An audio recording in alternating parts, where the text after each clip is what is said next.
I've just had a lot on my mind recently, and sometimes I forget that I literally have a channel where I can kind of speak my mind a little bit. I don't usually like publicizing these thoughts, mainly because I don't really look for people's pity, nor do I really want pity. I'm not looking for those types of things when I put thoughts like these out there. More or less, I kind of just really like having a benchmark of my thoughts. Like, if I put something out there publicly of my struggles, I'm sure that there are other people that are out there that might be going through something similar, and they're able to look back on it and kind of take some inspiration from it. Kind of like with Reddit. When you have a really fucking specific problem, and Reddit just seems to be like the one place where there's actual, like, there's like a solvable there's a solution, or Quora. Quora is also another one of those. And I guess just right now, it is genuinely harder. I feel like it's easier and harder than ever to blow up on YouTube and actually be someone that people give a shit about. The reason why I feel like it's the easiest is because the algorithm, if you actually like study the algorithm a little bit, kind of like I do, um, YouTube recommends new channels like all the time. It's really cool. Accessibility is the highest it's ever been, like through TikTok, Instagram Reels, Shorts. There's new content creators coming out every fucking day. It seems there's always content.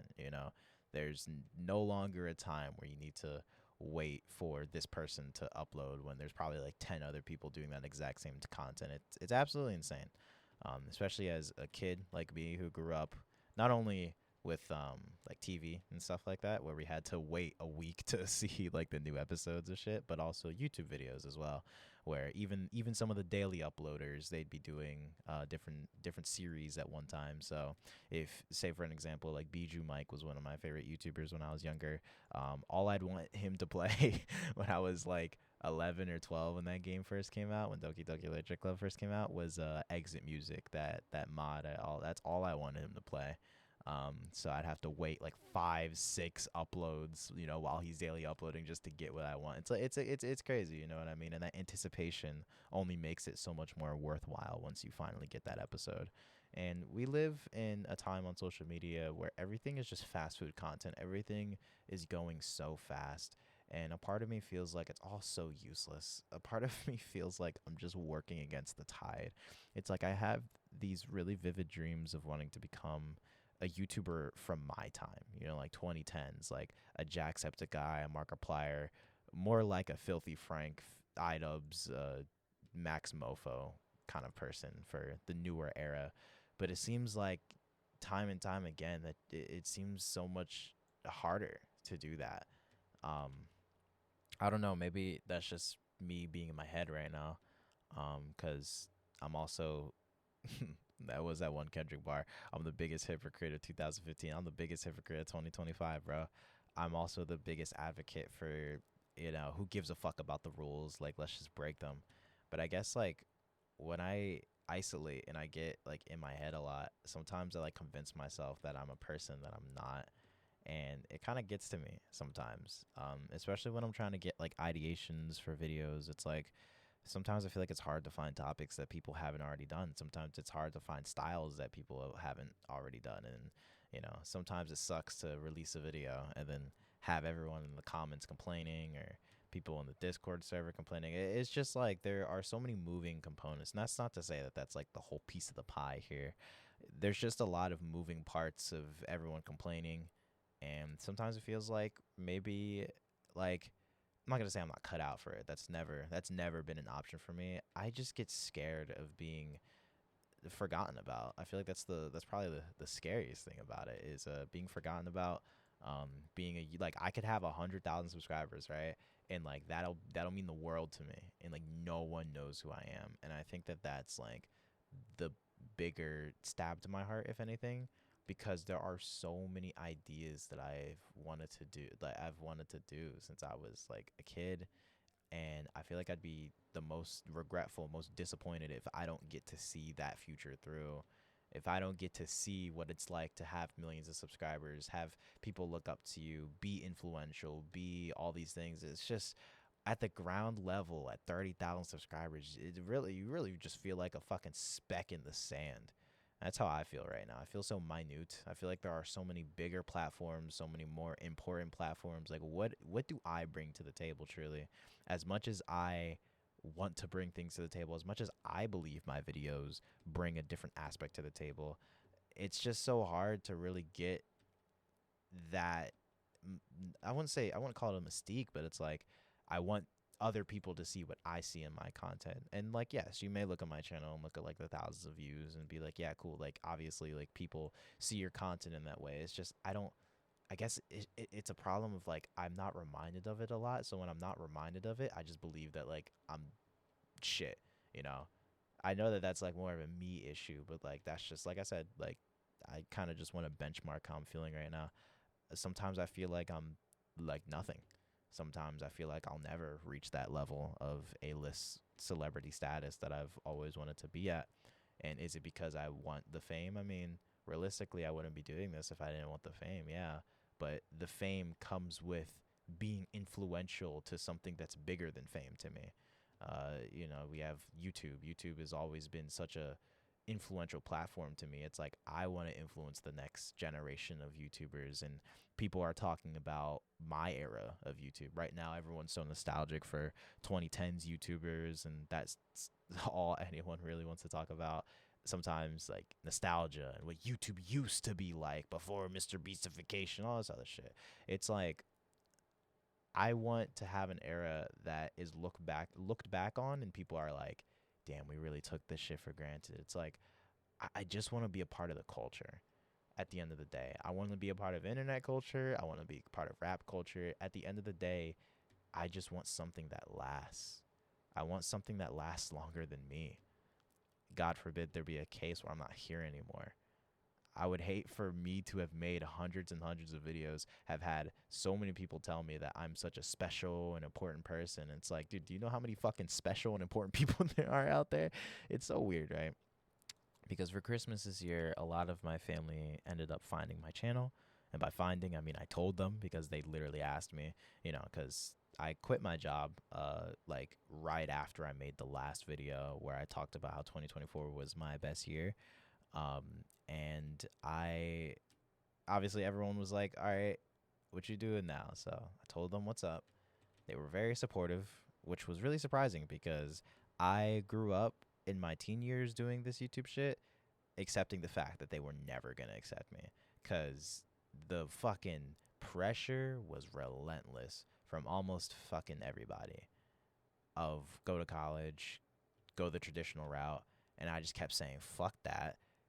It's like I was so rebellious in my younger years. And sometimes I fear that I'm losing that.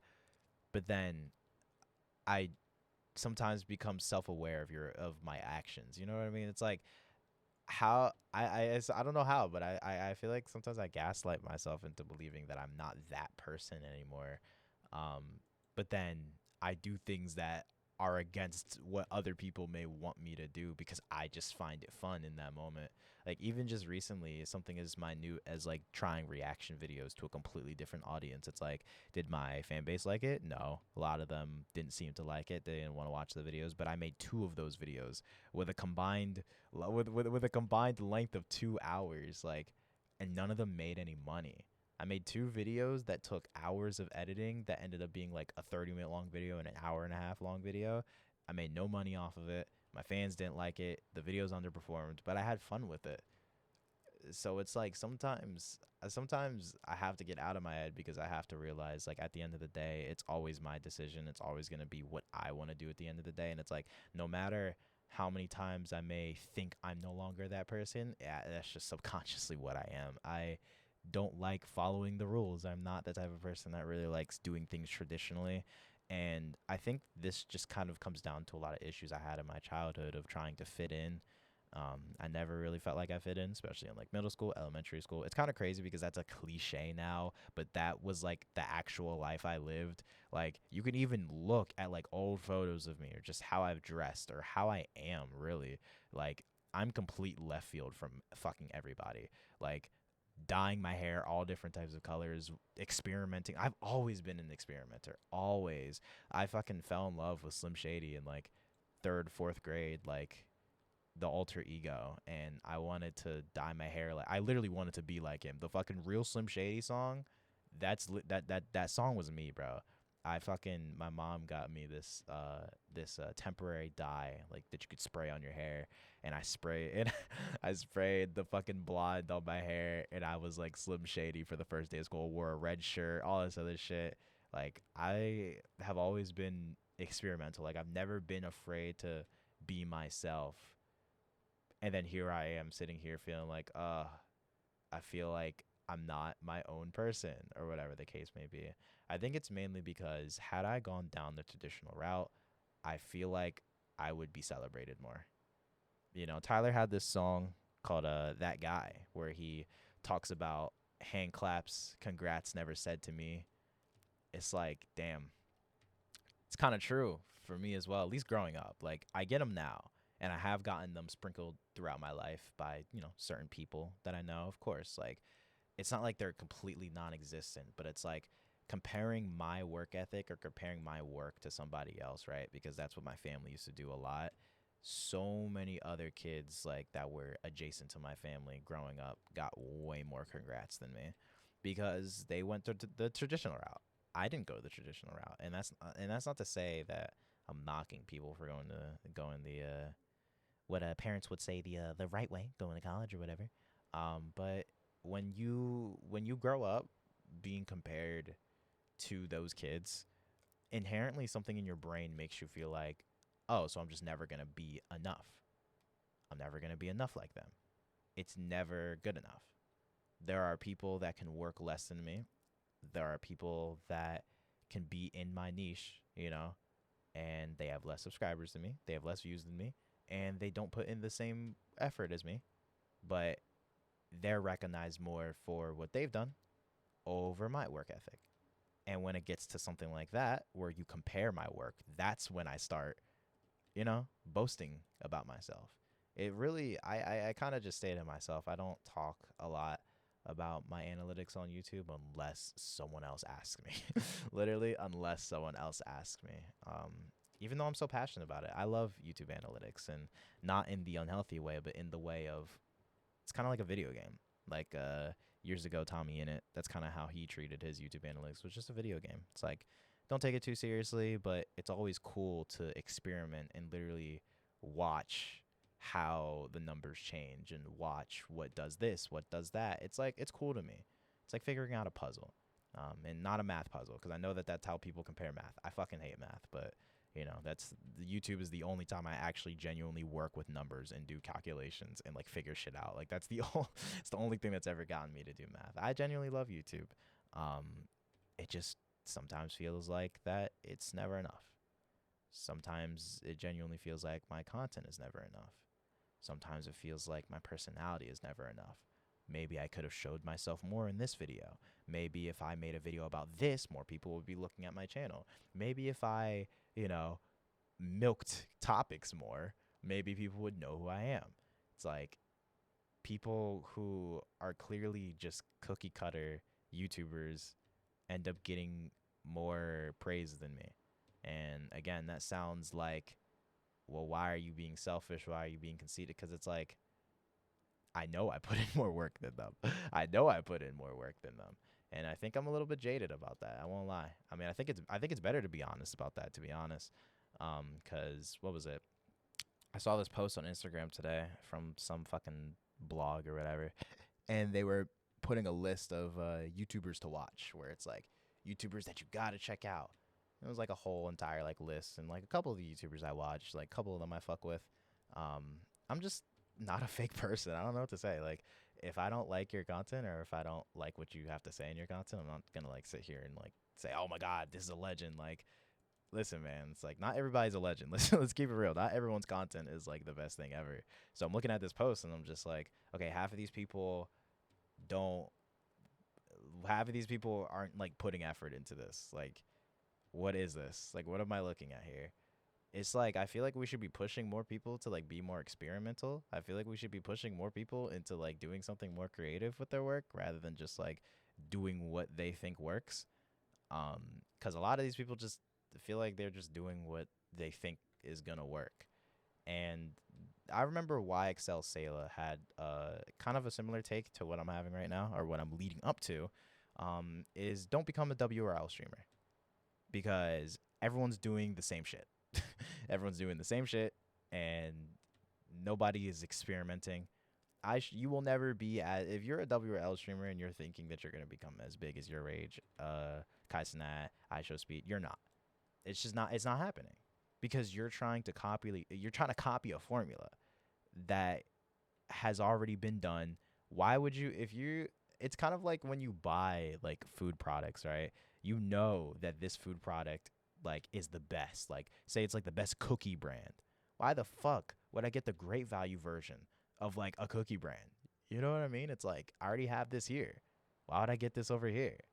That's how I feel sometimes about YouTube. And I'm just keeping it real. That's just kind of how a lot of content just kind of flows nowadays, you know? And I'm only pointing it out in my niche because that's the one that I study the most, is obviously my niche. It's like you're either a documentary type channel, you're either a generic documentary type channel, or you are a channel that milks the fuck out of any slight new news story. And that's kind of it. That's or a reaction channel. One of those three. You are one of those three. And it's like we already have all three of those who previously were here before, like people who did it better. I don't know. Maybe that's the envy coming out of me. But I'm being honest. I just feel like that's just kind of how YouTube is.